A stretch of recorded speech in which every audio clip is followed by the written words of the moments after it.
वंदे। आज इस पवित्र भूमि, देवों की भूमि, शहीदों और क्रांतिकारियों की भूमि, ऋषियों की भूमि उत्तराखंड में प्रांतीय कार्यकारिणी, प्रांतीय बैठक और इस सब में आप उपस्थित, यहाँ पर मंच पर हमारे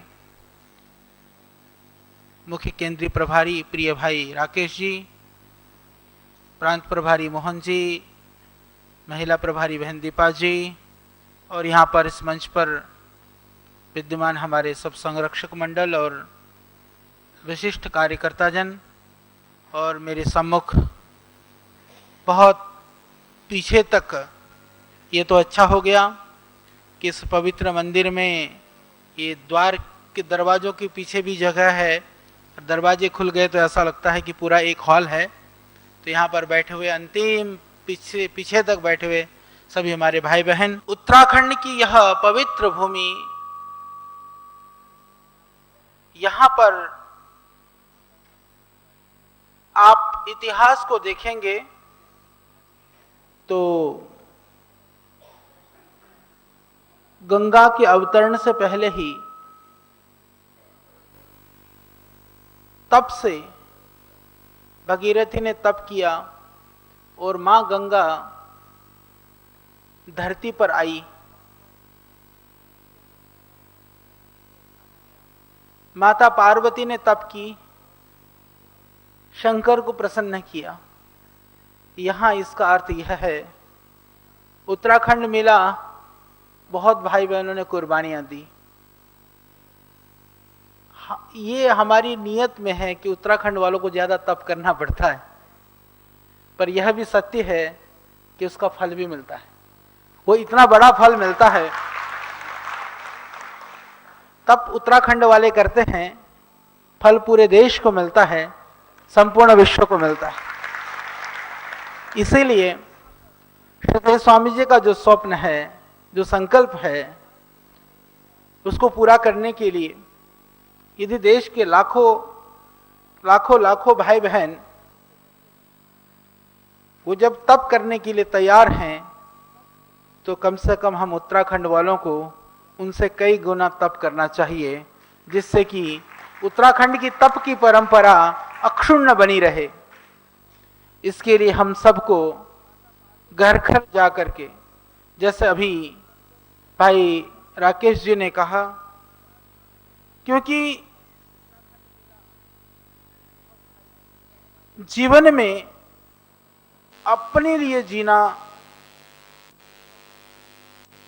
यह जीवन का एक बहुत छोटा स्वरूप होता है, पर जब हम उस जीवन को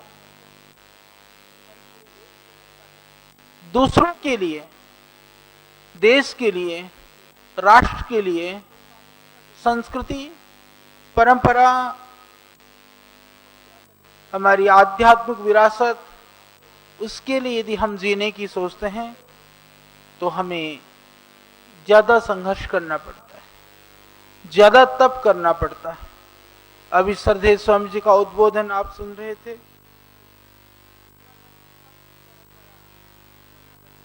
यह योग आयुर्वेद की परंपरा को स्थापित करने के लिए जो विशाल एक प्रयास हुआ, यह प्रयास भी इस उत्तराखंड की धरती से श्रद्धेय स्वामी जी ने प्रारंभ किया, और तप की भूमि होने की वजह से श्रद्धेय स्वामी जी के तप का परिणाम है कि उसको हम पुरुषार्थ बहुत किया, पर थोड़े समय में उसको वैश्विक स्तर पर प्रतिष्ठापित करने का कार्य जल्दी पूरा हो पाया। क्योंकि जितने भी ऋषि महर्षि हैं, जितने भी तपस्वी हैं, जितने भी साधक हैं, वो दुनिया में कहीं के भी हों, जब साधना करने की बात आती है तो आप देखते होंगे इस उत्तराखंड की पवित्र भूमि में तप करने के लिए हजारों लोग आज भी लालायित रहते हैं, तप के लिए उत्तराखंड की भूमि की ओर वो प्रस्थान करते हैं। इसका कारण यह है कि यहां पर जो तप किया जाता है, वह जो तप है वह भगवान की कृपा से शीघ्र पूर्ण होता है। पतंजलि के माध्यम से एक बहुत बड़े अभियान और आंदोलन को श्रीदेव स्वामी जी ने प्रारंभ किया। उस आंदोलन को आपने देखा, मैं थोड़ी सी चर्चा अभी करना चाहूंगा। तो प्रारंभ में जब श्रीदेव स्वामी जी ने योग के माध्यम से लोगों को निरोग बनाने का प्रयास प्रारंभ किया, आप में से बहुत सारे भाई बहन साक्षी होंगे। लोगों ने कहा, जब श्रीदेव स्वामी जी ने कहा कि योग संपूर्ण चिकित्सा पद्धति है,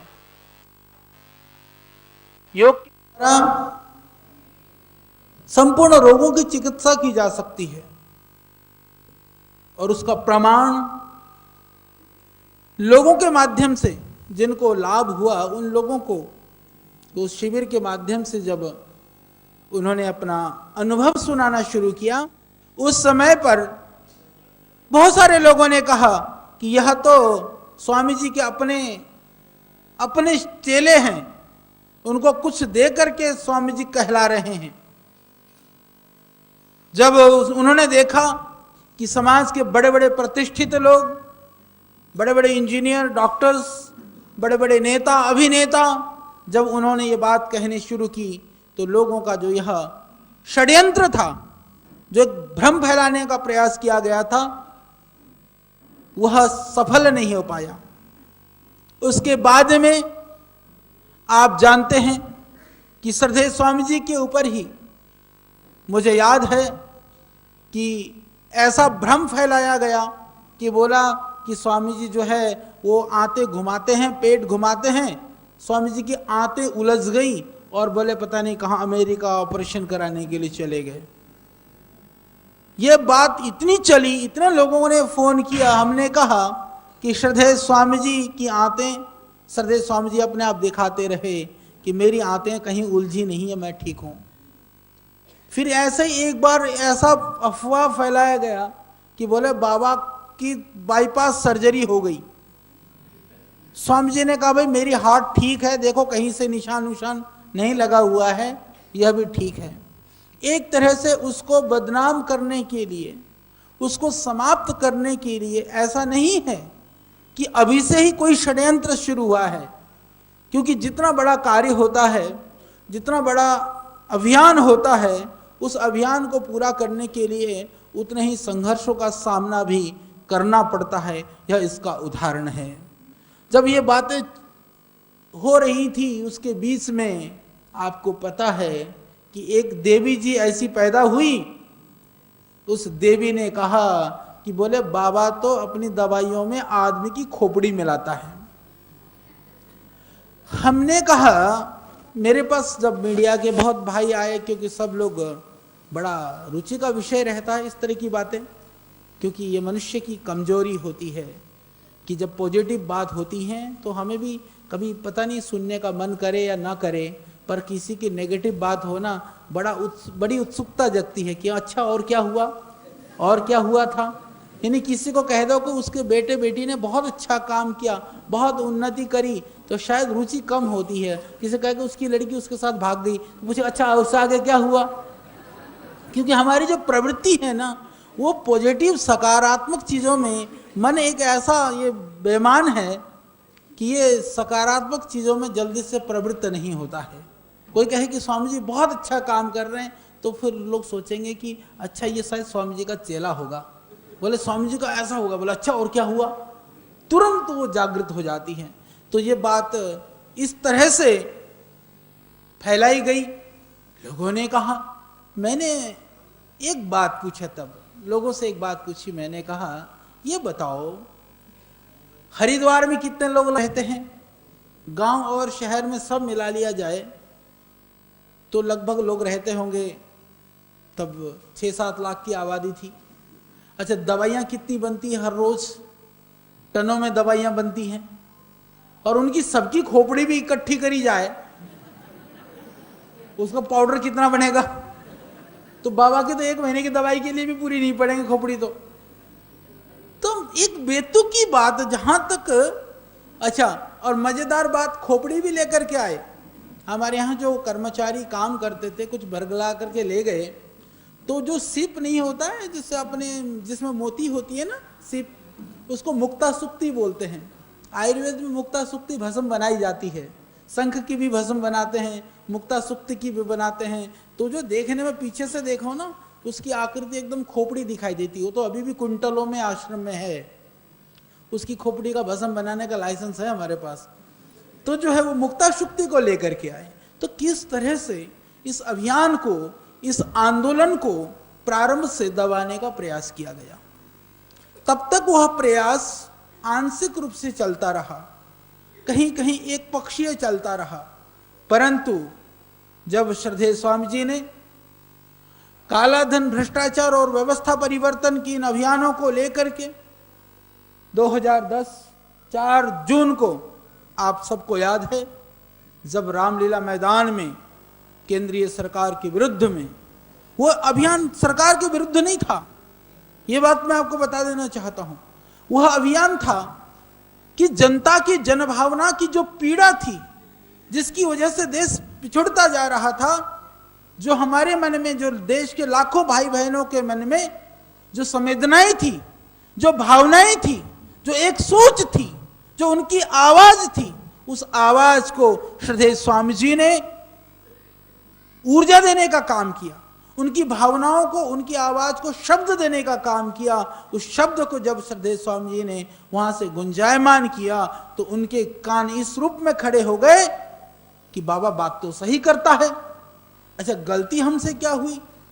लोग कहते हैं कि बहुत गलतियां हुई, बहुत सारी त्रुटियां हुई। मैं एक लाइन में उस गलती को बताता हूं।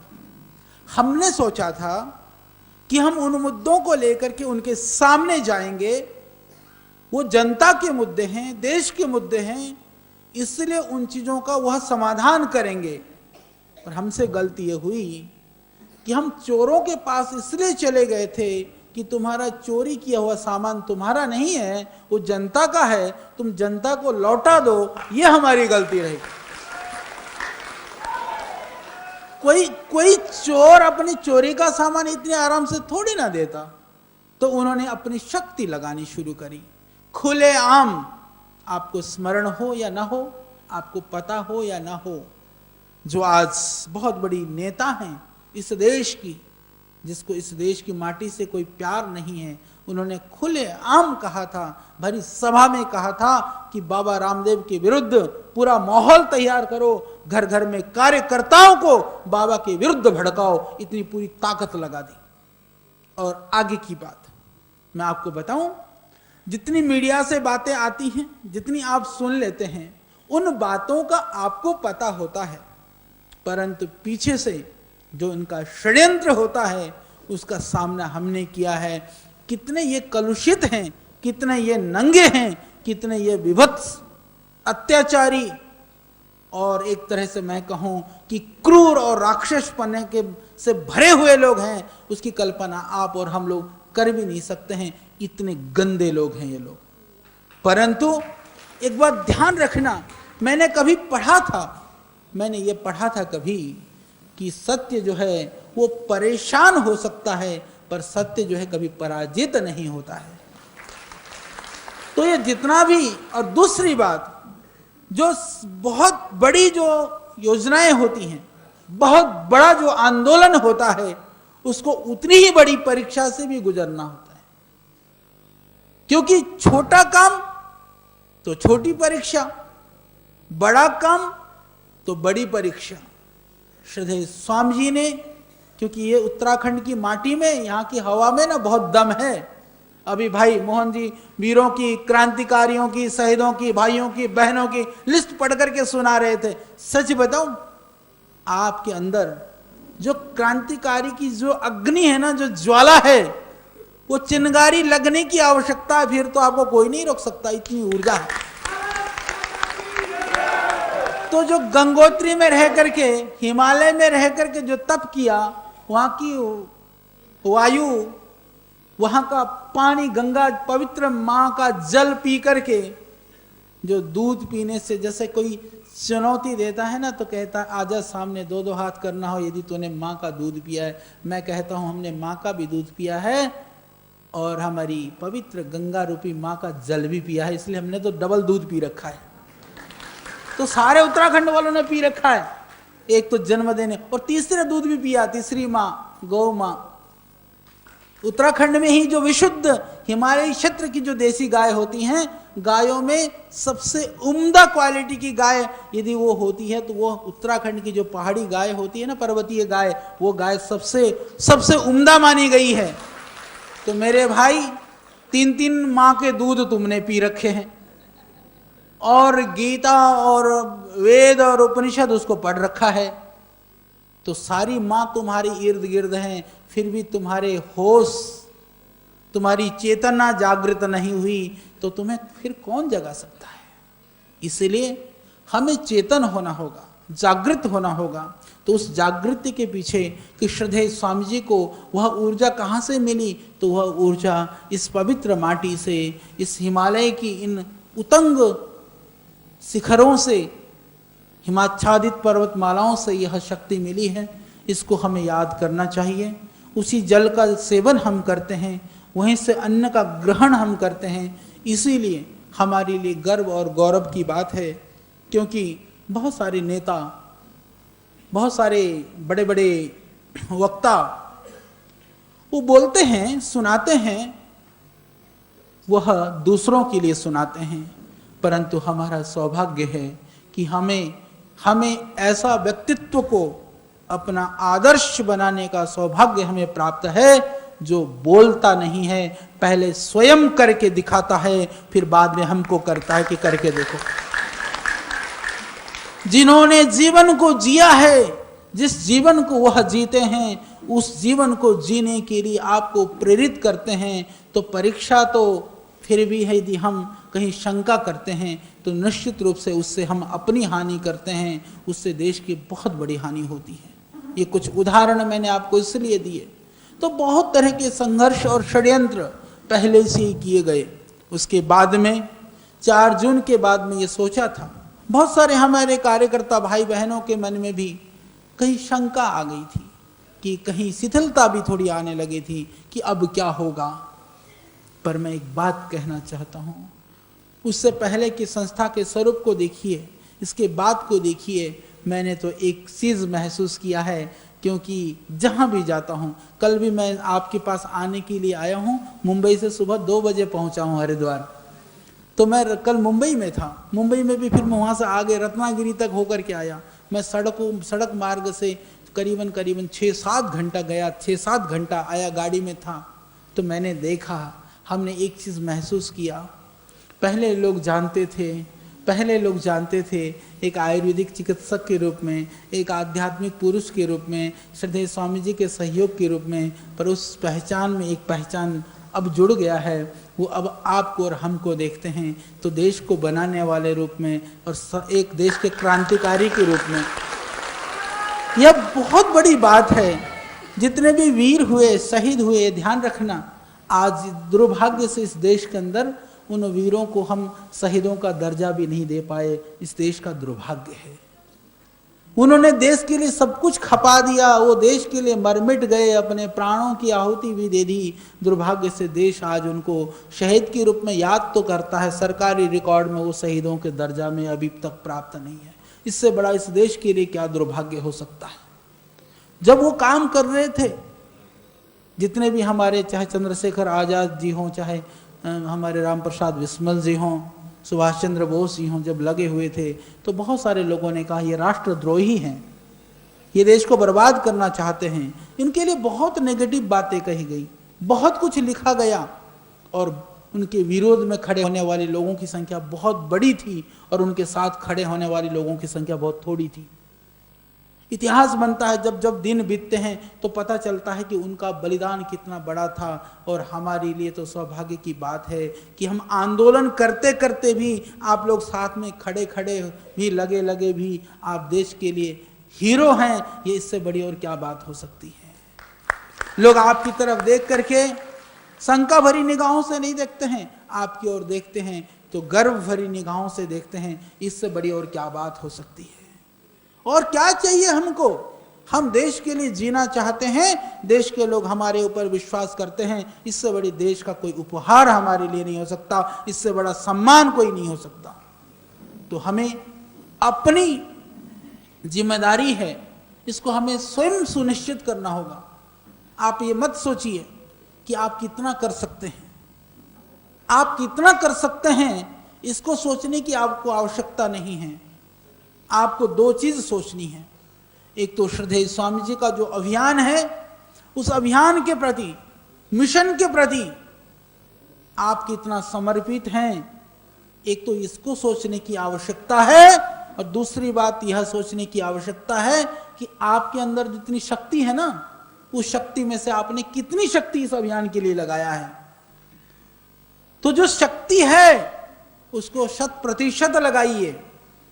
इसकी चिंता मत करिए कि आपके पास कितनी ताकत है। जितनी भी है 100% यदि आप लगा देंगे तो देश को बनने से कोई नहीं रोक सकता।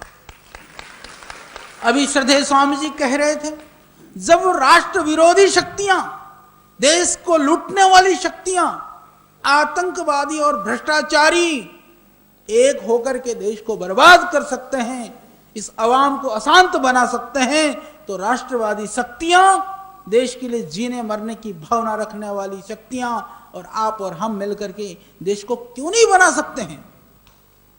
परंतु उसके लिए जिस तरह से एक आतंकवादी तैयार होता है, पूरी तरह से उसको ट्रेनिंग दी जाती है, उसके दिमाग के अंदर सिर्फ विध्वंसन घुसा रहता है, उसी तरह से हमारे दिमाग के अंदर निर्माण घुसनी चाहिए, सृजन घुसनी चाहिए, देश को बचाने की भावना घुसनी चाहिए। फिर हमें कोई नहीं रोक सकता। हम लग जाते हैं, थोड़ी सी परेशानी आ जाती है। अब आप लोग इतने भाई बहन काम कर रहे हैं पूरे मन से, मुझे इस बात के लिए बहुत गर्व होता है कि जिस तरह की श्रद्धेय स्वामी जी की टीम पूरे देश में है, किसी भी संस्था की, किसी भी संगठन की, किसी भी राजनीतिक पार्टी की नहीं है, वो श्रद्धेय स्वामी जी की संस्था है, जहां पर एक आवाज में आप इस तरह से इकट्ठे हो जाते हैं। न जाने कितने कितने दूर से, कई जगह तक दूर तक पैदल जाकर के, जो भी साधन मिला बसों में धक्के खा करके, ठंड है, सर्दी है, गर्मी है, वर्षा है, आप बेपरवाह होकर के श्रद्धेय स्वामी जी ने बुलाया है, क्योंकि श्रद्धेय स्वामी जी के आंखों में हम अपना स्वप्न देखते हैं। इसलिए श्रद्धेय स्वामी जी के आह्वान पर हम अपने आप को आहूत करने के लिए भी तैयार रहते हैं। ये कितनी बड़ी बात है।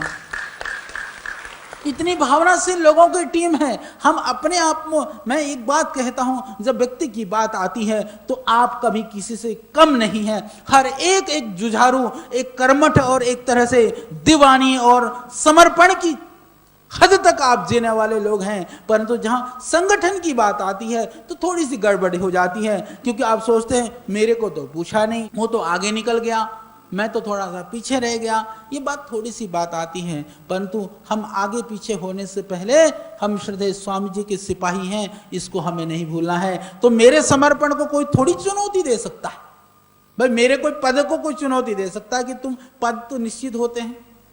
वही वाली बात है, थोड़े दिन पहले पूछते थे कि वो नए, बोले अभी नो वैकेंसी, बोले पद एक ही था मुख्यमंत्री, बोले वैकेंसी नहीं है, वो वैकेंसी खाली हो गई तो दूसरे भी आ गए। तो बहुत सारी जगह पर जो है वैकेंसियां नहीं होती हैं, परंतु हमारी श्रद्धा को, हमारी भावना को और हमारे समर्पण को कोई चुनौती नहीं दे सकता, क्योंकि वो मेरा दिल का विषय है, मेरे हृदय की, मेरी भावना की, मेरी संवेदना की और मेरी सोच की वो पराकाष्ठा है। उस पराकाष्ठा को यदि कोई बदल सकता है तो वो स्वयं मैं हूं, क्योंकि जो आपने सोचा आपको आना चाहिए। यहाँ पर श्रद्धेय स्वामी जी के आगे की जो रणनीति के लिए जो भी यहाँ हमारे कार्यकर्ता हैं वो आपको निर्देशित करेंगे। आपने सोचा और आप चले आए। यदि आप नहीं सोचते तो कोई पकड़ करके भी आपको नहीं ला सकता था। तो जो आपकी संवेदना है, वह संवेदनात्मक ऊर्जा आपकी सबसे बड़ी शक्ति है। वही इस राष्ट्र के निर्माण के लिए सबसे बड़ी आपकी ताकत है, तो उसको कभी मत भूलिए। कभी कभी क्या होता है कि जब अनुकूल बात होती है हम ऊर्जा से लबालब हो जाते हैं, कभी कोई नेगेटिव चीजें थोड़ा सुनाने कर लाते तो हम सोचने बैठ जाते, नहीं, हमने नेगेटिव सुन करके उस ओर प्रवृत्त नहीं होना है, क्योंकि ऋषियों ने कहा है कि जो हमने सोचा है उसको यदि हम पूरा करते हैं, उस ओर अंतिम श्वास तक प्रवृत्त रहते हैं, उनको उत्तम कोटि के लोग कहा गया है। उत्तराखंड यह देवभूमि है, यहाँ रहने वाले सभी दिव्य आत्माएं हैं, इसलिए हमारी आत्मा उत्तम कोटि की है। इसलिए हमने सोचा है तो उस सोच को पूरा होने से पहले उस मिशन से हमें कोई अलग नहीं कर सकता, यह भी हमें सोचना है। तो हमारी सोच में ही इस राष्ट्र निर्माण का जो सोच है वह छिपा हुआ है। और उत्तराखंड को लेकर के, क्योंकि इस रूप में भी जैसे पूरी हमारी गतिविधियां यहीं से संचालित होती हैं, मुख्य कार्यालय यहां पर है, इसीलिए हमारा दायित्व तो और भी बढ़ जाता है। क्योंकि जितने भी लोग आते हैं, मुझे अच्छा लगता है कि जब पहाड़ों पर भी कोई गंगोत्री जा रहा, कोई केदारनाथ जा रहा, कोई कहीं जाता है, वहां भारत स्वाभिमान के कार्यकर्ता, पीछे भी जब दैवीय आपदा आई, मुझे इस बात को कहते हुए गर्व है, सबसे पहले यदि बढ़ चढ़ करके सेवा देने वालों में किसी का नाम था तो वह पतंजलि योगपीठ से जुड़े हुए हमारे कार्यकर्ताओं का। उत्तरकाशी में हमारे कार्यकर्ताओं ने जिस दिन रास्ता बंद हुआ गंगोत्री का, उसी दिन से खिचड़ी पका करके सबको खिचड़ी खिलाने शुरू कर दिया था। सुबह से शाम तक खिचड़ी पाक चलता था। केदारनाथ के अंदर आपको पता है, क्योंकि इस बात को, यह आपके लिए गर्व करने की बातें हैं, आपको पता होनी चाहिए, क्योंकि बहुत सारी गतिविधियां ऐसी होती हैं, क्योंकि हमारा आपका संवाद प्रत्यक्ष रूप से ज्यादा नहीं हो पाता है, क्योंकि हम काम करने में ज्यादा विश्वास रखते हैं। कभी कभी तो ऐसा हो जाता है कि श्रद्धेय स्वामी जी को भी कई सारी बातों का पता नहीं होता है, और श्रद्धेय स्वामी जी कर रहे होते हैं तो मुझे भी पता नहीं होता है, क्योंकि हम पैरेलल काम में जुटे होते हैं, पूरी ताकत से लगे होते हैं। और हम एक बात मानते हैं कि कर्म की जो ध्वनि होती है वो शब्द की ध्वनि से बहुत गहरी होती है, हमेशा ध्यान रखें, बहुत ऊंची होती है वो, उसकी तो बस जब ध्वनि गूंजती है तो आवाज भी बहुत निराली होती है। हम लगे होते हैं। जब उत्तराखंड की बात में 2-3 बातें मैं शायद आपने सुनी हो, नहीं सुनी हो तो आप सुन लें। ये चीजें आपको गर्व करने के लिए एक बड़ी बात है कि भारत स्वाभिमान से आप क्यों जुड़ें, क्यों जुड़ करके काम करें, श्रद्धेय स्वामी जी के साथ क्यों जुड़े, आप दूसरों से क्यों नहीं जुटे, दूसरों में और हमारे में क्या फर्क है, यह आपको पता होनी चाहिए। क्योंकि वो जो फर्क को आप समझोगे तो आपकी शक्ति और कई गुनी बढ़ेगी और कई गुनी ताकत से आप कार्य में जुट जाएंगे। तो उत्तराखंड में जो भीषण त्रासदी हुई, मैं 2-3 बातें आपको बताना चाहता हूं। उसके बाद में 2-3 दिन तो पता ही नहीं चला, ये सबको पता है कि ये सूचना आती रही कि बोले 50 लोगों की डेथ हुई है, 15-20 लोग गए हैं, थोड़े से बादल फट गया था, कुछ नहीं है, ठीक है, इस तरह की बातें फैलाई गई।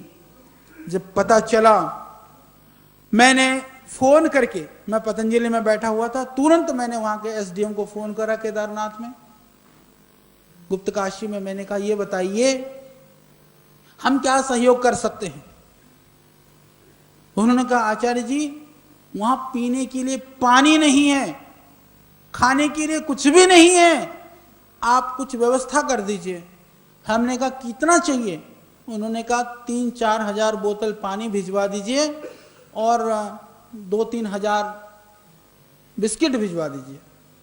तुरंत श्रद्धेय स्वामी जी से मैंने कहा, ये शाम को 4 बजे की बात थी, हमने उसी दिन रात में सारी व्यवस्था करी। करीबन 3-3.5 टन बिस्किट और करीबन 15,000 लीटर पानी की बोतलें, 4-5 ट्रक बना करके सबसे पहले जोली ग्रांट एयरपोर्ट पे, जहां से हेलीकॉप्टर की सेवा शुरू हुई, सबसे पहले खेप में यदि सामान गया था तो सामान पतंजलि योगपीठ का था, श्रद्धेय स्वामी जी का था।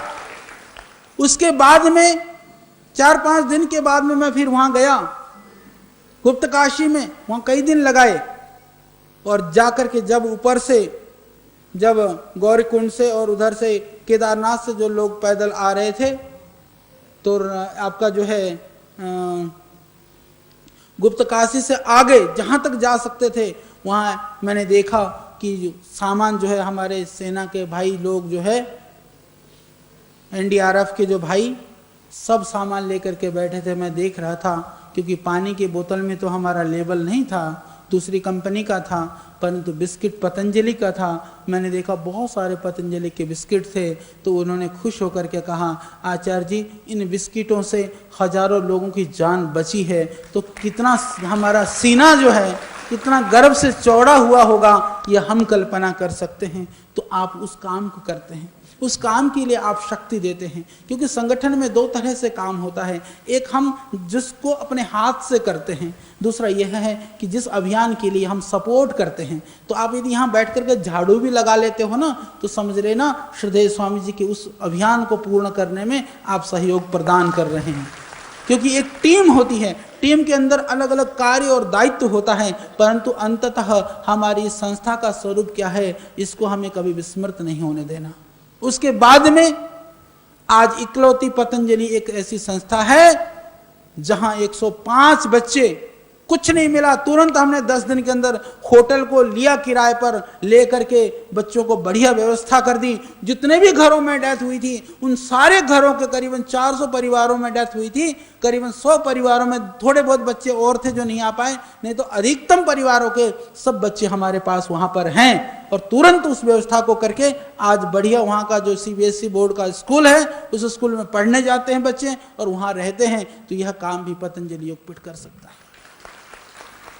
क्योंकि देश से प्यार करने का मतलब ही यह होता है, देश के लोगों से प्यार करना। देश से लोगों को प्यार करने का मतलब होता है अपने अड़ोस पड़ोस से, अपने प्रांत के लोगों से प्यार करना, और उनसे प्यार करने का मतलब होता है उनकी संवेदनाओं से परिपूर्ण इस देश का निर्माण करना। तो देश से हम हैं, हमसे देश है, इसको समझने वाला व्यक्ति ही वो आपको समझ सकता है, हमको समझ सकता है। जो आपको और हमको समझ सकता है वो हमारी संस्कृति और परंपरा को भी समझ सकता है। इसके लिए श्रद्धेय स्वामी जी लगे हुए हैं, इसको कभी हमें विस्मृत नहीं होने देना है। तो पूरी ताकत के साथ में, पूरी ऊर्जा के साथ में पतंजलि योगपीठ लगा हुआ है। किसी भी तरह से वहां पर कुमाऊं में भी पीछे जब त्रासदी हुई वहां ध्यान नहीं दिया गया था, वहां भी परेशानी आई थी, वहां भी कुछ सामग्री वगैरह हमने भिजवाया था। इसी तरह से इधर विकास नगर से उस तरफ कुछ छोर में मेरे को याद नहीं है, वहां भी भिजा दिया गया था। तो कहीं भी किसी भी तरह की आपदा आती है, कोई भी हमारा भाई बहन कहीं किसी भी तरह से परेशान और पीड़ित होता है, तो हमारी आत्मा रोने शुरू कर देती है, हमारे को कष्ट होना शुरू होता है। मैंने तो यह पढ़ा था कभी रामायण के अंदर पर कहीं वर्णन आता है कि जब कहते हैं कि मूर्छित स्थिति में जब लक्ष्मण सरसैया में पड़े हुए थे, घाव, चोट के निशान, बहता हुआ खून देख करके लोग द्रवित हुए। हनुमान जी, जामवंत, सुग्रीव सब लोग आकर के कहने लगे कि लक्ष्मण बहुत चोट लगी है, बहुत खून बह रहा है, बहुत रक्त निकल चुका है, बहुत पीड़ा हो रही होगी ना। जब ये पूछा तो लक्ष्मण ने एक उत्तर दिया था। लक्ष्मण ने कहा कि ये सत्य है, खून मेरा बह रहा है, चोट मुझे लगी है, परंतु पीड़ा कितनी हो रही है वो मुझसे नहीं, जाकर के मेरा भ्राता राम से पूछो। तो उतनी पीड़ा हमारे अंदर हो, चोट यदि हमारे देश के किसी को भी लगे, खून किसी का भी बहे, हमारी संवेदना हमें द्रवित करने पर मजबूर करे, हमारा हृदय द्रवीभूत उठे, तो समझ लेना कि हम वास्तव में देशभक्त हैं, राष्ट्रभक्त हैं। उन संवेदनहीन लोगों को या तो हमें सिखाना है, नहीं तो उनको पदों से भी उतारना है, इस देश से भी विदा करना है। तो इसके लिए लगना है। इसीलिए भारत स्वाभिमान है। कहां खत्म हो गई हमारी संवेदना, हमारी शक्ति क्या थी? आज पूरी दुनिया के अंदर यदि जानी जाती है हमारी संस्कृति, तो हमारी पारिवारिक परंपराएं, हमारे रिश्ते नाते, हमारे संबंध, आपस में एक दूसरे के प्रति सम्मान करने की भावना, यह हमारी शक्ति थी। कितने रिश्ते हैं हमारे यहाँ, आप रिश्तों की यदि परिभाषाएं गिनेंगे, नाम संख्या गिनेंगे, तो आप देखेंगे कि मेरे को लगता है 100 से ज्यादा तो हमारे टिप्स में रिश्ते होते हैं। चाचा ताऊ से लेकर फूफा फूफी, नाना नानी, दादा दादी, गिनते रहो। वहां क्या है, आंटी और आंटी हो गए, अंकल रह गए, सब आंटी और अंकल हैं, तो रिश्ता ही खत्म है। आप किसी को मां, अपनी मां को आप जब प्यार से मां बोलते हैं तो क्या भावना निकलती है मां के हृदय में भी, आपके मन में भी क्या भाव आता है। यदि आपने किसी को जाकर के कहा मेरी चाची है ये, तो उनके मन में एक भाव आएगा। आप जाके कह दो मेरी आंटी है, वो भाव नहीं आएगा। तो हमारे रिश्तों में, हमारी भावनाओं में बहुत ताकत है, बहुत शक्ति है। आज पाश्चात्य रूप से, पाश्चात्य जो एक आंधी ने उस सबको समाप्त करने का एक षड्यंत्र रचा गया है।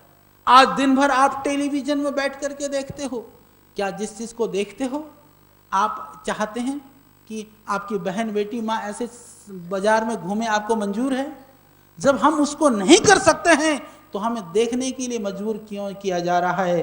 क्योंकि देश के जो लोग हैं, जिनको हमने देश के नेतृत्व के लिए सौंपा था, वो देश को तहस नहस करने के कारण वही हैं, वो देश को बर्बाद करना चाहते हैं, इसलिए ऐसी चीज परोसते हैं।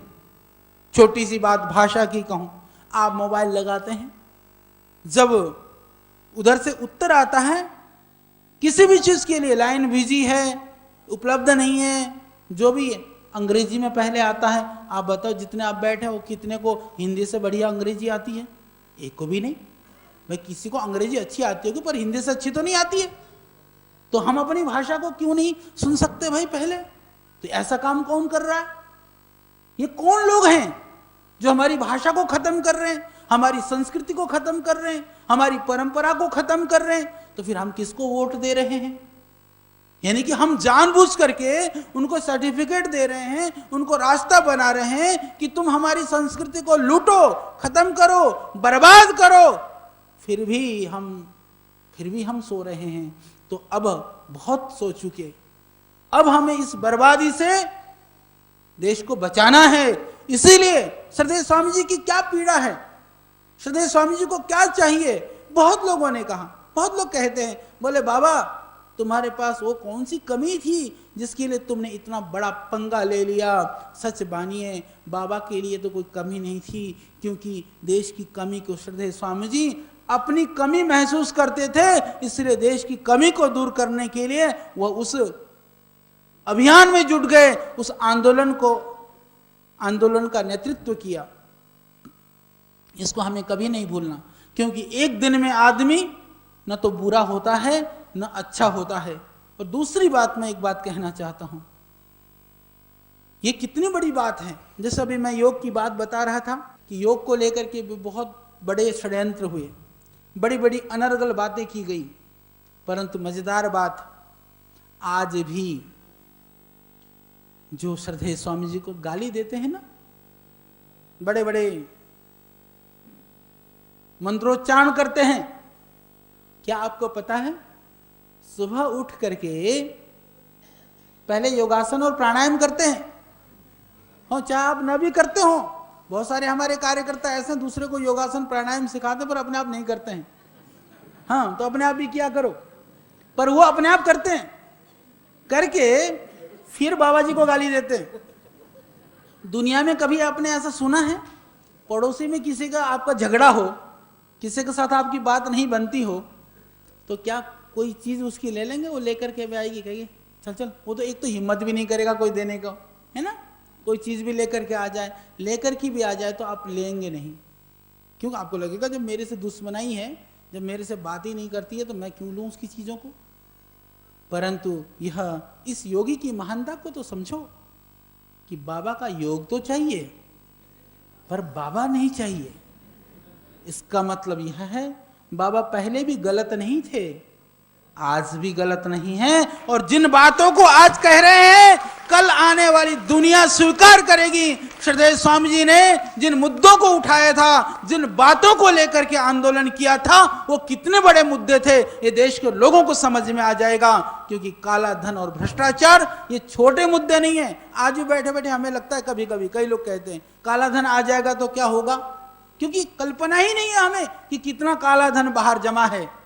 हर रोज कितना काला धन बाहर जाता है, जितनी हम गिनती जानते हैं, जितनी हम कल्पना कर सकते हैं, जितना हम सोच सकते हैं, उससे कई गुना ज्यादा काला धन है जो देश से बाहर जा रहा है। वो धन देश में रह जाएगा तो हमें तो टैक्स भी नहीं देना पड़े, इतना धन है। और देश के विकास और समृद्धि और रोजगार, गरीबी, अभाव, बेरोजगारी सबका समाधान है, क्योंकि वित्त से सारे काम सिद्ध होते हैं। और जो वित्त है, जो साधन है, जो धन है, इन्होंने, जिन सांपों ने कुंडली मार के बैठे हैं और देश से बाहर निकाल दिया है। और इन सांपों को उस धन से जो है ना, कहते हैं ना, वो नागमणि जो है वो सांप लेकर के घूमता है, और लोग कहते हैं ना नागमणि जो है वो सांप को मारने से ही मिलता है। तो ये राक्षसों को वैसे तो नहीं मारना है, इलेक्शन में जब इनको वोट ही नहीं देंगे, अपने आप मर जाएंगे, तो नागमणि मिलेगा। उस नागमणि की कीमत फिर आपको समझ में आएगी।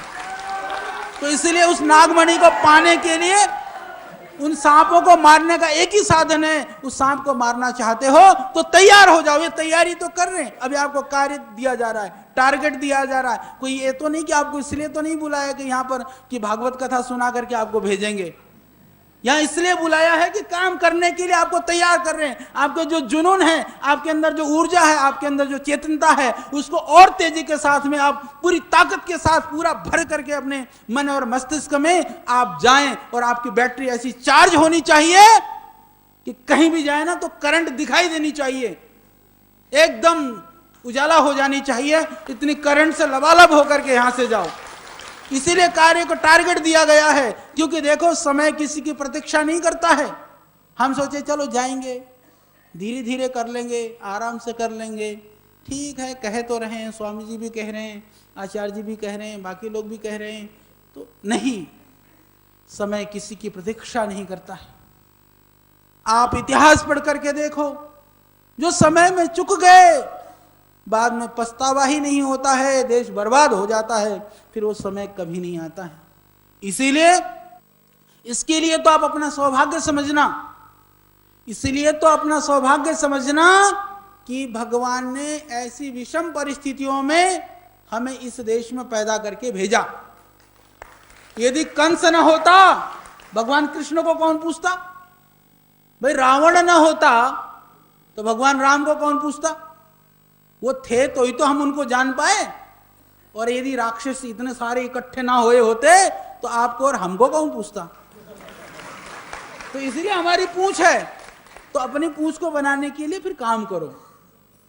हाँ, रावण भी था तो फिर राम मस्ती में रहते, तो फिर तो रावण तो मरता नहीं ना, फिर राम को फिर पहचानता कौन? तो आपकी पहचान आपका कार्य है, और आपका काम करने के लिए एक निश्चित समय है। कार्य भी बढ़िया करना है और समय रहते करना है। समय चुकने के बाद में फिर करने के लिए कुछ भी नहीं बचता है, ये ध्यान रख लेना। नीति शास्त्र में ऐसा कहा है कि समय कैसा है, बोले समय पीछे से गंजा है, ये ध्यान रखना। आदमी तो आगे से गंजे होते हैं जब गंजापन होता है तो, पर समय पीछे से गंजा है। इसीलिए समय को पकड़ना हो ना तो आगे से ही पकड़ा जा सकता है, पीछे से कभी वो पकड़ में नहीं आता है। तो ये अभी समय है, इसको समझो। एक एक दिन बहुत कीमती है। यदि एक एक आदमी घर जाएगा, जैसे 23 मार्च का लक्ष्य है, आप सोचिए, आपको मिलने वाले, आपको जानने वाले, आपके पड़ोसी, आपके गांव के, आपके कस्बे के, आपके क्षेत्र के, आप दूर भी रहता है कोई, तो बोलो कि वहां भारत स्वाभिमान का जो कार्यालय है, वह जिला है, वहां से जुड़ो, वहां जाओ।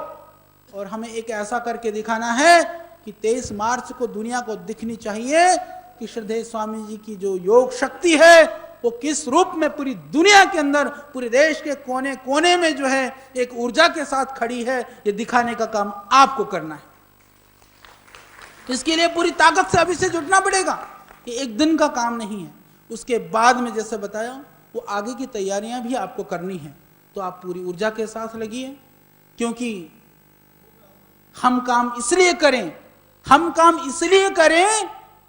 हम कई लोग कहते हैं बोले बोले बाबा जी का काम बहुत कर लिया। अरे बाबा जी का तो कोई काम है ही नहीं। ये बताओ स्वामी जी का क्या काम है? कोई काम है स्वामी जी का? फिर हम किसका काम कर रहे हैं?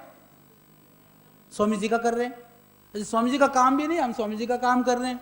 नहीं, इसको समझिए, हम देश का काम कर रहे हैं, हम संस्कृति का काम कर रहे हैं, हम जो है अपने आने वाले बच्चों के लिए, भविष्य के लिए काम कर रहे हैं। और वो भविष्य, वह देश, संस्कृति, उसका जो स्वप्न है, जिस स्वप्न को हम देख रहे हैं, श्रद्धेय स्वामी जी साकार करते हुए हमें दिखाई देते हैं। इसलिए श्रद्धेय स्वामी जी के पीछे खड़े होकर के हम काम कर रहे हैं।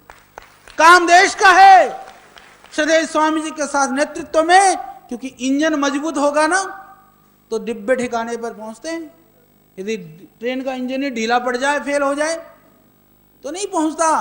तो हमारे लिए सौभाग्य की बात है कि एक ऐसा योगी, आप श्रद्धेय स्वामी जी को किसी भी रूप में कल्पना करके देखो। प्राचीन काल में हमारे संत महर्षि ऋषि लोग कैसे होते होंगे, यदि उसकी कल्पना करनी हो तो श्रद्धेय स्वामी जी के अंदर आप वो कल्पना कर सकते हो। हमारे वीर और शहीद कैसे थे, उनकी कल्पना करनी हो, उनके विविध रूपों को आपको देखना हो तो श्रद्धेय स्वामी जी में देख सकते हैं। शास्त्रों के अंदर जो लिखा हुआ है, प्रतिकूलता में, संघर्ष में डट करके रहने वाला कैसा व्यक्तित्व होना चाहिए, यदि ऐसी कल्पना करनी हो तो श्रद्धेय स्वामी जी में आप वो कल्पना कर सकते हैं। तो हमारे लिए कितनी बड़ी बात है कि जिस आदर्श को हम विविध महापुरुषों में देखते हैं, यदि उन सारे आदर्श को एक व्यक्ति के अंदर हम देख पाते हैं और वो हमारे रहते रहते इस दुनिया में है, तो हमारे लिए इससे बड़ी सौभाग्य की कोई बात नहीं हो सकती। बस आवश्यकता है उस ऊर्जा को क्षण नहीं होने देना। संशय आत्मा विनश्यति, ये अब करेंगे तब करेंगे, होगा कि नहीं होगा? नहीं होगा, हम करेंगे तो होगा ही होगा। इसलिए हमको काम करना है इस ऊर्जा के साथ, पूरी दृढ़ता के साथ, पूरी निष्ठा के साथ। जितने भी दृढ़ता के साथ आप लगे हुए हैं, प्रतिकूलताओं को, परेशानियों को, बहुत तरह की प्रतिकूलताएं होती हैं, बहुत तरह की परेशानियां होती हैं। घर की भी प्रतिकूलता हो सकती है, शरीर की प्रतिकूलता हो सकती है, समय की प्रतिकूलता हो सकती है, विचारों की प्रतिकूलता हो सकती है। कुछ भी प्रतिकूल हो, सृजन करना है तो इन प्रतिकूलताओं में ही सृजन करना होता है। दुनिया में ऐसा कोई आदमी बता दो जिसने सृजन किया हो परंतु उसके सामने संपूर्ण अनुकूलता हो, क्योंकि अनुकूलता में सृजन नहीं होता है, सृजन होता है तो प्रतिकूलताओं में ही होता है। ये कभी मत भूलना। मैं अभी परसों नरसों में आया था, कुछ दिन पहले 28 तारीख को मैं यहीं था देहरादून में, एक समग्र गंगा प्रोग्राम था। आया तो मेरी कुछ बहनें तो ऐसी हैं बेचारी, मैं कोर्ट में आऊँ तो वहीं खड़ी मिलती हैं, सुबह आऊँ तो मिलती हैं, शाम को आऊँ तो मिलती हैं। मैं कहता तुम लोग घर चले जाओ, पर पक्की हैं, वो लगी रहती हैं। तो वो तो उस दिन वो थी भी थी, वहाँ पहुँची थी। उस दिन बात हो रही थी समग्र गंगा क्या है। मैंने कहा समग्र गंगा, यहाँ की जवानी, यहाँ का पानी, यहाँ का जंगल, यहाँ के लोग, यहाँ की गाय, ये सब समग्र गंगा के पार्ट हैं। क्योंकि गंगा गौमूत्र देती है, वो मूत्र जो है बरसात में पानी से भी क्या गंगा जी में जाता है। यहाँ की जड़ी बूटियां उगती हैं, उसकी जड़ों में से होकर के पानी गंगा में जाता है। तो उससे गंगा की जो बैक्टीरिया फ्री लोग रिसर्च कर रहे हैं, उसके अंदर जो दिव्य गुण हैं। मैंने एक बात कही, मुझे नहीं पता गंगा की पवित्रता से औषधियों में दिव्यता है या औषधियों की दिव्यता से गंगा जी में पवित्रता है, पर एक दूसरे से जुड़े हुए हैं, इसको कोई मना नहीं कर सकता। अभी हम एक रिसर्च का काम कर रहे हैं, बहुत सारे काम हैं, आपको बताऊंगा तो पूरा समय लगेगा।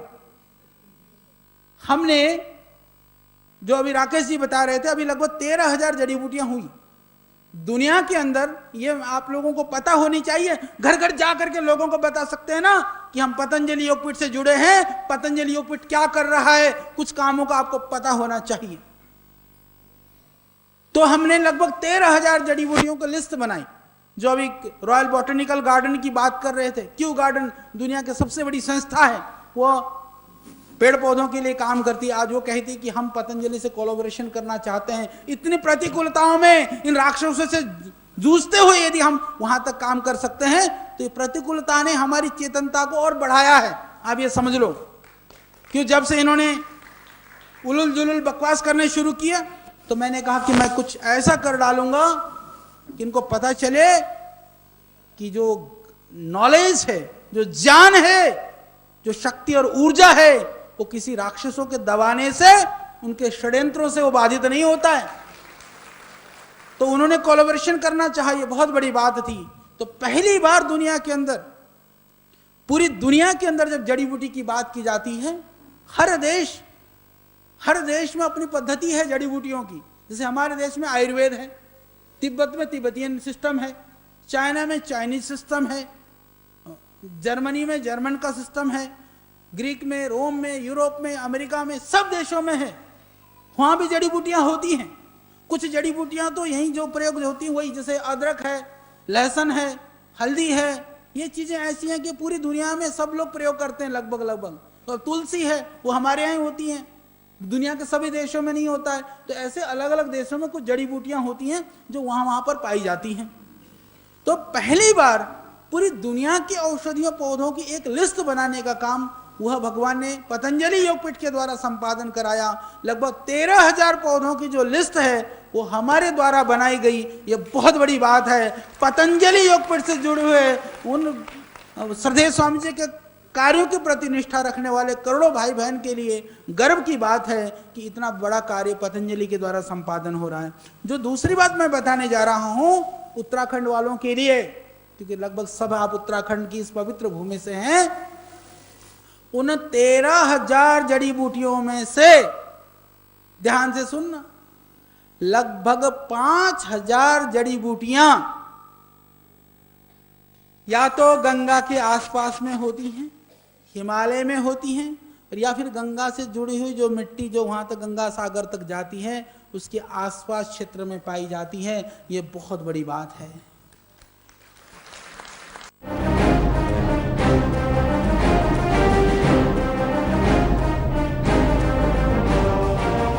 कि जड़ी बूटियों का लगभग समझ लो कि 3 भाग, 1/3 से ज्यादा जड़ी बूटियां वो मात्र इस हिमालयी बेल्ट में पाई जाती है। दुर्भाग्य की बात तो यह है 1,000 जड़ी बूटियों का भी अभी तक डॉक्यूमेंटेशन नहीं हुआ है। यह दुर्भाग्य की बात है। पर 5,000 जड़ी बूटियां पाई जाती हैं और वो हम काम करेंगे और आपको गर्व होगा। पूरी दुनिया को हम बताएंगे कि हिमालय क्षेत्र में पाई जाने वाली ये जड़ी बूटियां हैं, ये अन्यत्र पाई जाने वाली जड़ी बूटियों से दिव्य हैं। संजीवनी यहीं मिलती है, सोम भी यहीं मिलता है, अष्टवर्ग जिसको खा करके 54 ऋषि बूढ़े जवान हुए थे वो भी यहीं उत्तराखंड में मिलता है। दुनिया में जड़ी बूटियां तो हैं पर जो हिमालय की जड़ी बूटियां हैं वो कहीं नहीं है, वो यहीं पर ही। आज गरीबी, बेरोजगारी, अभाव, अरे मेरे भाई एक एक जड़ी बूटी का यदि हम कृषि करना शुरू कर दें, एक एक जड़ी बूटी का गुण दुनिया को पहुंचाना शुरू कर दें, तो उत्तराखंड का एक भी व्यक्ति न तो बेरोजगार रह सकता है, न गरीब, न अभाव में जी सकता है। ये तो जिनको हमने देश सौंपा था वो गद्दार निकले। हमने सौंपा था जिनको हमें बचाने के लिए, हमें उठाने के लिए, वो हमें लूटने में लग गए, इसलिए बर्बाद हो गया। तो अब देश को बर्बाद होने से हमें देखते नहीं रहना है, बर्बाद नहीं होने देना है, इस देश को बचाना है। इसके लिए हम सबको काम करना है। पतंजलि योगपीठ के जो गतिविधियां हैं, जो देश के लिए, जो लोगों के लिए उन गतिविधियों को कर रहा है, उन गतिविधियों को भी लोगों तक पहुंचाना है। श्रद्धेय स्वामी जी का जो अभियान है, उन अभियानों को अच्छी तरह से समझ लो, क्योंकि कभी कभी जो होता है ना, हम सही ढंग से नहीं समझा पाते हैं तो दूसरे नहीं समझ पाते हैं। तो हम अपने आप पहले उन चीज़ों को समझें, हम उनको अच्छी तरह से लोगों को समझा सकें, बता सकें कि आने वाला समय बहुत महत्वपूर्ण है और हमको एक एक पल, एक एक क्षण पूरी ऊर्जा के साथ जीना है। जब तक इलेक्शन नहीं होते हैं, मैं आपसे आग्रह करूंगा कि आप अधिक से अधिक समय, यदि पूरी जिंदगी सौंप दो तो बहुत अच्छी बात है, पर कभी कभी क्या होता है ना, जिंदगी सौंपने की बात आती है तो हमारे साथ घटित होती है। पर एक छोटी सी कहानी है, क्योंकि आप बहुत देर से मुझे सुन रहे हो, छोटी सी कहानी सुना देता हूँ। गुरुकुल झज्जर है हरियाणा में, वहाँ स्वामी जी एक बहुत अच्छे स्वामी जी थे, स्वामी उमानंद जी, अब तो वहाँ नहीं रहे। तो क्या होता था कि गुरुकुलों में दान चंदा वगैरह इकट्ठा करने के लिए फंक्शन किया जाता है। तो एक जो बुजुर्ग जो है वहां पर पहुंचे तो उन्होंने कहा स्वामी जी मैं कुछ दान देना चाहता हूं। अच्छा, स्वामी जी को लगा बूढ़ा सा आदमी है, शायद आगे पीछे कुछ ना हो, कुछ बड़ी सी संपत्ति घोषणा करता हो। स्वामी जी ने कहा भाई तू तो ऐसा कर, इधर आ जा, माइक में आ जा। माइक में बुला लिया। उन्होंने कहा स्वामी जी मेरे पास देने के लिए तो कुछ नहीं है, मैं चाहता हूं कि ये जीवन दान कर दूं। तो स्वामी जी के रुकने वाले तो नहीं थे, वहीं से बुदबुदाए, बोले लकड़ी और हमारी फुकवाएगा। तो लकड़ी फुकवाने से पहले घर से निकलो, ये जरूरी है, इसके लिए पूरी ताकत से जुटो। बोले अभी जब शरीर में दम है, जब ताकत है, ऊर्जा है, क्योंकि नीति शास्त्रकार कहते हैं पूर्व वयसी यह शांत सशांत इति में मति धातुषु क्षयमाणेषु शांत कोवा न जायते। बोले जब तक ऊर्जा है तब काम करो, तब तो बात है काम करने की। जब ऊर्जा ही खत्म हो गई तो फिर स्वतः ही काम तो अपने आप नहीं होना है। तो इसीलिए घर से निकलिए, ये बहुत महत्वपूर्ण है। अभी बैठक में आपको सब चीजें बताई जाएंगी, क्योंकि जितने भी कार्यकर्ता हैं उनमें से जो कर्मठ जो व्यक्ति हैं उनको जोड़िए, उनको समय साथ जोड़ने के लिए आह्वान करिए, और अलग अलग तरह से डोनेशन दान भी इकट्ठा करना है, काम भी करना है, जिम्मेदारियां भी तय होनी है। सभी चीज़ें अभी आपको बहन दीपा जी, भाई मोहन जी या राकेश जी सब बताएंगे। उस तरह से आप लोग पूरे तैयार हो जाएं, संगठनात्मक रूप से समझें, क्योंकि मैं तो ऐसा मानता हूं कि जैसे आप कार्यकर्ता हो ना, देखो एक बात बताओ, मेरी कमजोरी ये है, क्योंकि मेरे को ऐसा लगता है कि संगठन आप संभालिए। मेरी बात को ध्यान से सुनना। श्रद्धेय स्वामी जी पूरी ताकत से लगे हैं, सभी भाई बहन लगे हैं, संगठन को आप संभाल लीजिए पूरी ताकत और ऊर्जा के साथ। पतंजलि में बैठे बैठे भी संस्था के द्वारा कुछ ऐसा सृजन हो जाएगा कि आपका जो तप है वो पूरी दुनिया में गुंजायमान करने का कार्य हम कर पाएंगे, पर वो पहले आपको करना पड़ेगा।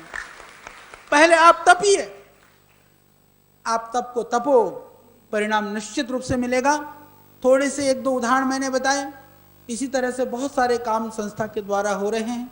रिसर्च का काम, अनुसंधान का, नई नई चीज़ों को अन्वेषण करने का, लिखने का, वो सब काम होगा। और अभी देश को बचाना है, इसीलिए इन 6 महीनों के अंदर अंदर हम सबको 6 महीने भी नहीं रह गए, मार्च अप्रैल मई जून, कितने 4 महीने रह गए, 3 महीने रह गए, 125 दिन की तो बात है,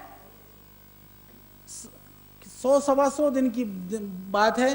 तो पूरा समय आप दें।